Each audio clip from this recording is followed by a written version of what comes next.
सुनिए जी, अपना गोपाल बहुत बिगड़ गया है। इतना बड़ा हो गया है, पर ना बाहर का काम करता है और ना ही घर का। समझ नहीं आता क्या होगा इसका। हाँ भाग्यवान, फिक्र तो मुझे भी होती है उसकी, पर क्या करूं, काम देखूं या उसे। चलो अभी खेतों पर जाता हूं, आकर बात करता हूं। ठीक है जी, आप खेतों पर जाइए।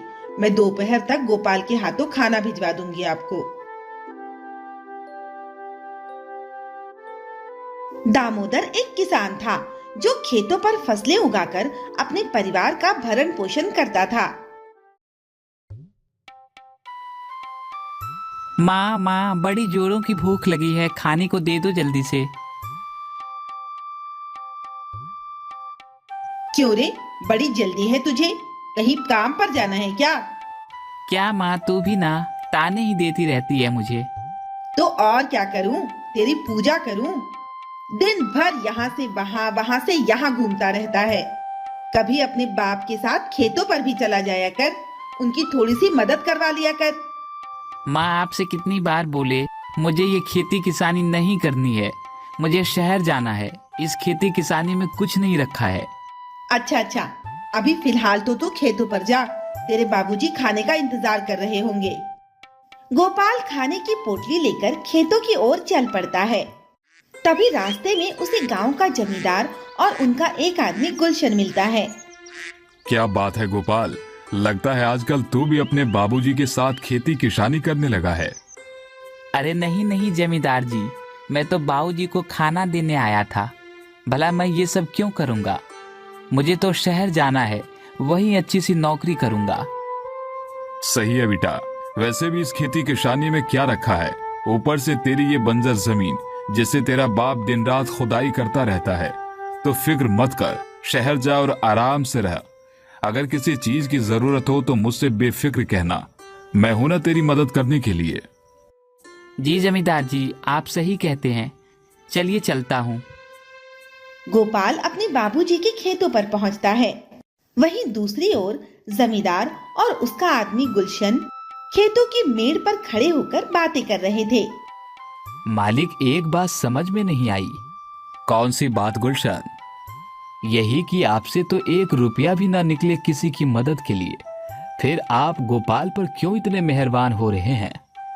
हा हा हा हा, तुम सही कह रहे हो गुलशन, पर वो कहते हैं ना, शिकार करने से पहले चारा डालना जरूरी होता है। अब समझो ये मेरा चारा ही है। मैं कुछ समझा नहीं मालिक। वो गोपाल की जमीन देख रहे हो गुलशन? जी हुजूर, पर वो तो सभी को पता है कि गोपाल की जमीन पर कोई कितनी भी मेहनत क्यों न कर ले, सीमित अनाज ही आएगा, आधी बंजर जमीन जो है। नहीं गुलशन, गोपाल की जमीन की सही कीमत सिर्फ मुझे पता है, और खुद गोपाल को भी नहीं पता। करोड़ों में है उसकी कीमत। क्या बात कर रहे हैं मालिक? ऐसी क्या खास बात है उसकी जमीन में जो उसकी कीमत करोड़ों में है? उसकी जमीन से लगा हुआ वो कुआं देख रहे हो, वो है सबसे कीमती। क्या मालिक, आप भी ना बड़ा मजाक करते हैं।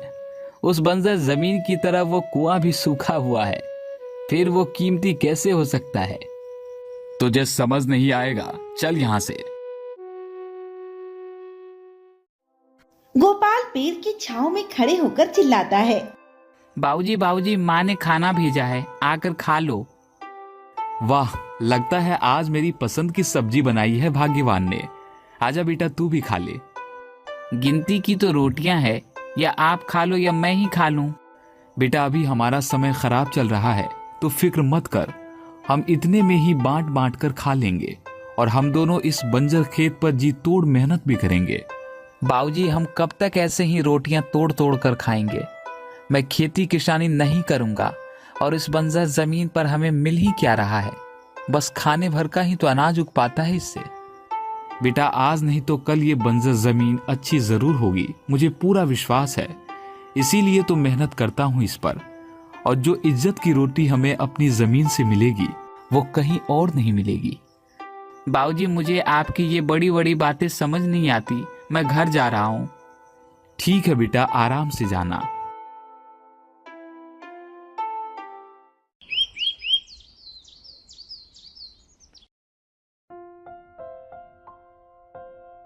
आ गए जी आप, लीजिए पानी।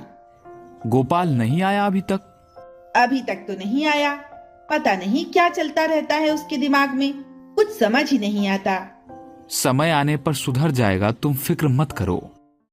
गोपाल चौपाल पर अकेला बैठा हुआ कुछ सोच रहा था कि तभी वहाँ पर जमींदार आया और बोला, क्या हुआ गोपाल, बड़े उदास उदास से लग रहे हो, कोई बात है क्या? क्या बताऊं जमींदार जी, इस गरीबी से तो मैं बहुत परेशान हो गया हूँ। कभी एक रोटी कभी आधी रोटी, ना जाने ये गरीबी कब तक हटेगी। तो तुम शहर क्यों नहीं चले जाते? कितनी बार तो समझाया है तुम्हें। पर जमींदार जी, सुना है शहर में रहने खाने का खर्चा बहुत है, पर मेरे पास तो पैसे है ही नहीं। तेरे बाप को मैंने कितना समझाया, जिस जमीन से वो हीरे निकालने की कोशिश कर रहा है वो बेकार है। भला बंजर जमीन किसी को क्या ही देगी, पर वो है कि मानता ही नहीं। एक आदमी है, अच्छी कीमत दे देगा वो उस जमीन के। अगर तेरे बाबूजी मान गए तो लाखों में खेलोगे तुम लोग। क्या सच में जमींदार जी? हाँ बिल्कुल।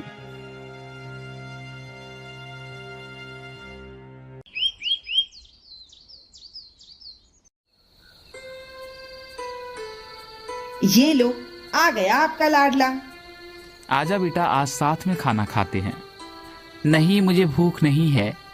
क्या हुआ बेटा, तबीयत तो ठीक है ना तेरी? हाँ, अभी तक तो ठीक हूँ, आगे का पता नहीं। ये क्या फालतू की बातें कर रहा है तू? सही तो कह रहा हूँ बाबूजी, मेरा दम घुटने लगा इस गांव में। मुझे शहर जाना है और आप लोग मुझे जाने ही नहीं देते। उस बंजर जमीन के पीछे पड़े हुए हैं। वो जमीन बंजर होगी तेरे लिए, मेरे लिए मेरी पूजा है, मेरा कर्म है वो जमीन। बाबूजी, आपके बाद तो वो जमीन मुझे ही मिलेगी ना। अगर मैं ही ना रहा तो क्या करेंगे आप उस जमीन का?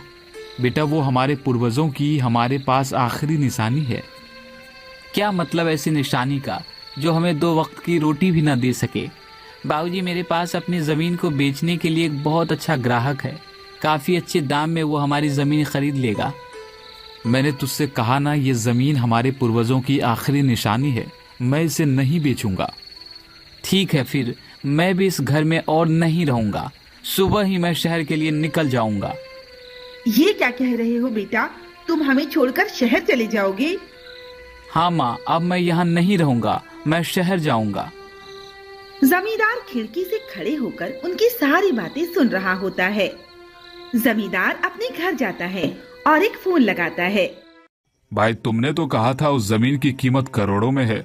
भला उस बंजर जमीन की कीमत कैसे करोड़ों में हो सकती है? एक काम करता हूँ, मैं कल सुबह सुबह आता हूँ। जब सारा गांव सो रहा होगा उस वक्त मैं तुम्हें उस जमीन की सही कीमत दिखाऊंगा, तब तुम्हें विश्वास होगा।